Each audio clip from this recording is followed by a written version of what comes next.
Makhosi amakhulu ke ngani zakuthi ingane zedluzi ngiyanibingelelana na bezwe likaphunga noMageba. Nginibingelela nje usukwini la namhlanje ingane zawethu ngithe ngizocacisa la umuntu onesithunywa.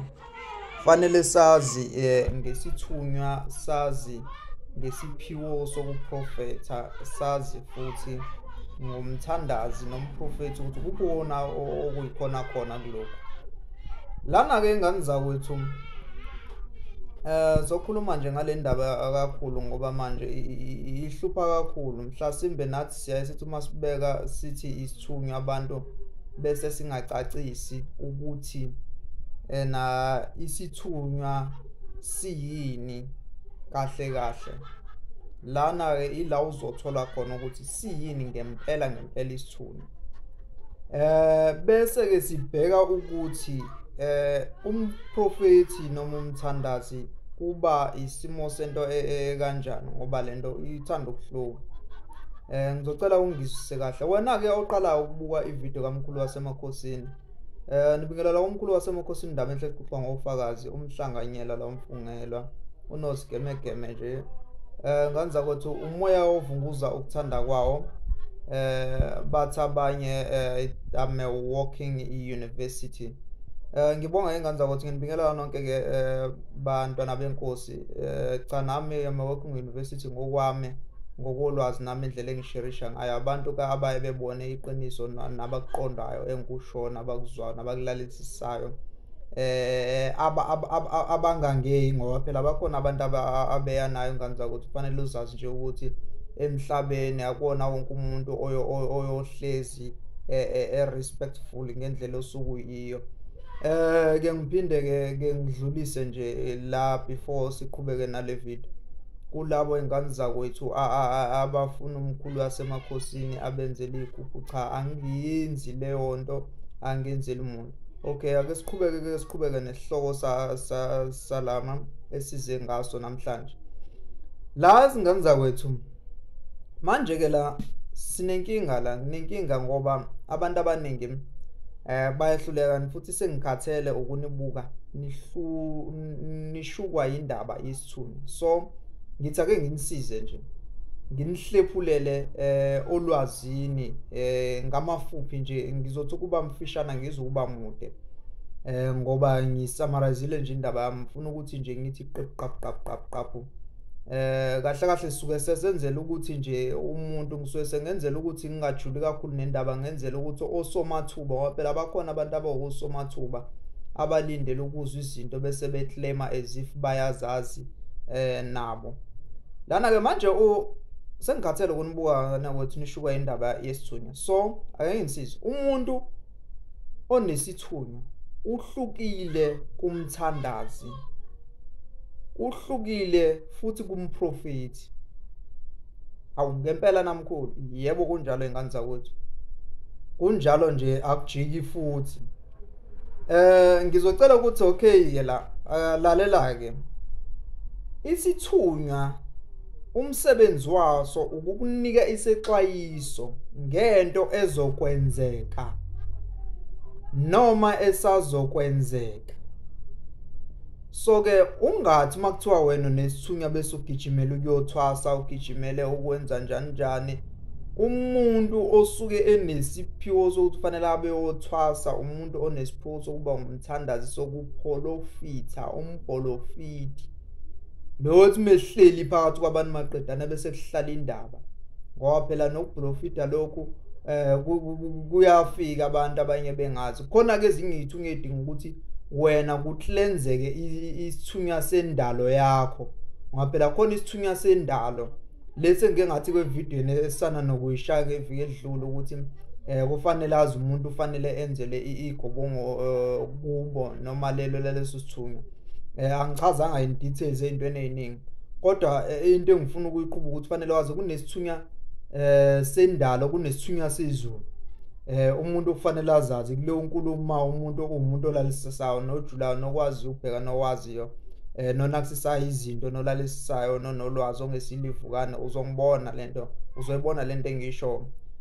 Nakhona ngithanda ukugxila kakhulu, ngithanda nje ukuthi abantu ngithi halamusa ukuze bazi okay lana ke isithunywa kufanele wazi umsebenzi wakho ukunika isexwayiso ngento ezokwenzeka noma esazokwenzeka. Isithunywa asiprofiti nje. Ngamanye amazwi abanye singaze sikubeke ngokuthi singaze sithi uma singaze sithi isithunywa somuntu oprofitayo ingilozi, mina ngiyayithi ingilozi. Okay, futhi awuthi ke ngiyeke leyo ndaba. Ke ngiqhubeke nala. Isithunywa asiprofiti, isithunywa futhi sizwana kakhulu nethongo. Izinto kufanele uzazi ngoba sikubonisa ukuthi izinto ezisazokwenzeka, into ezokwenzeka nezinto ezisazokwenzeka. Isithunywa ke asiprofiti nje nhlobo, kodwa ukuprofita kwayo kulele kuphe emaphusheni. Khumbula ngithi ngithe sizwana nani? Sizwana nethongo. Isithunywa sizwana nethongo kakhulu ngoba sisebenza kakhulu ngamaphupho.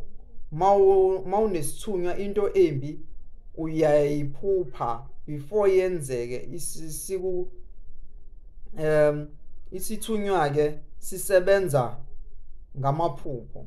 Amanye amazwi into yakho uyayiphupha yenzeka. Uma kuthiwa imphupho into embi ayiphupha yenzeke, cha, akusiyona phela into embi kuphela, ngisho nento enhle siyakutshela, kodwa mostly siya si-relax isithunywa. Fanele wase-relax uma usazi ukuthi izinto zakho zihamba kahle.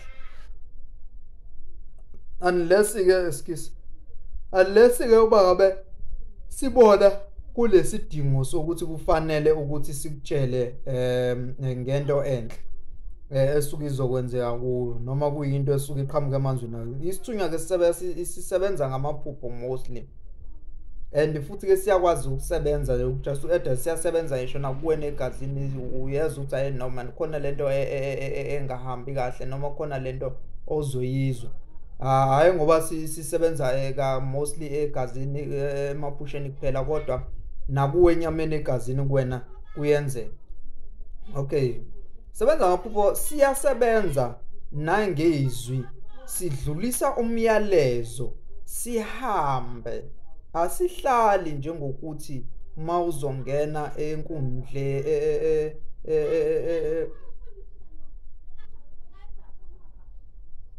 mawuzongena enkundleni uzwe izwi lithi ungayi lapho, noma uzohamba uzothatha uhambo lizwe izwi ungayi lapho ngoba uzoba nenkinga. Isithunywa siyasebenza ke nangemizwa. Uthola ukuthi uma kunento embi ezokwenzeka kuvele kuthi hamba uhambe ngempela. Uma uthi uzwa sekuthiwa kulimale wonke umuntu labo ukhona. Imisebenzi yesithunywa imisebenzi leyo ingeyesithunywa, sikuxoshile ngoba besikuxwayisa. Isithunywa ke kuyenzeka ukuthi sikutshele inkinga yomuntu, uthola ukuthi uhleli naye nje, kube nento ethi lo muntu uphethwe ikhanda, kanti ngempela liyamphatha noma belimphethe. Isithunywa asiprofeti bakithi, isithunywa sidlulisa umyalezo kuphela. Umuntu ke onesithunywa, nazi izimpawu zakhe, ngizobala nje zibe mbalwa. Ukuphupha into yenzeke, into ayishoyo yenzeka njengoba eyishilo. Unomlomo noma ulimi olubi, but kuyayisho njalo ngesizulu, kodwa that doesn't mean ukuthi suyimi. Kodwa ke lo muntu ugood ngoba ngisho into enhle emangabe suke ezokwenzela yona, uyakwazi ukuthi mangabe kunxusisa khuluma into maqedane besiyenzeka. Imvamisa ke uvamise futhi ukuhlala yedwa. Umuntu osuke lokuzana uhlala yedwa nje acabange nje. Umuntu lo onesithunywa uthanda ukulala. Zona impawu lezo ezivamise uba khona. Azipheleli ke la izimpawu ngani zakwethu, kodwa ilezi ezibalekile ngithanda ukuthi uzazi. Ngiyaphinda ke futhi ngiyasho umuntu onesithunywa akaprofeti. Kuyenzeka nje isithunywa simtshele okuthile ngomuntu uma kuukuthi kubalekile ngempela, futhi kuyamhlupha kwesinye isikhathi, uyaphupha inkinga yakhe iyisithunywa. Thokozani ke ingane zakwethu Ngiyabonga ngiyakuthemba ukuthi ke nilalelisisile nayizwa lento. Please subscribe wena ongakazi usubscribe and thanks for watching this video up until the end.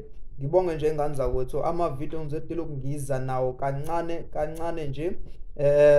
Wena osagcine usathena umcela umkhulu akhulume ngento ethize, please ungikhumbuze uma ngithola ithuba. Ziningi izinto engizenzayo njengomkhulu wasemakhosini. Okunye I'm a forex trader. I'm a hard worker nje uma ngiphuma emsebenzini wedlozi ngenza lokho nalokho. So engani zakwethu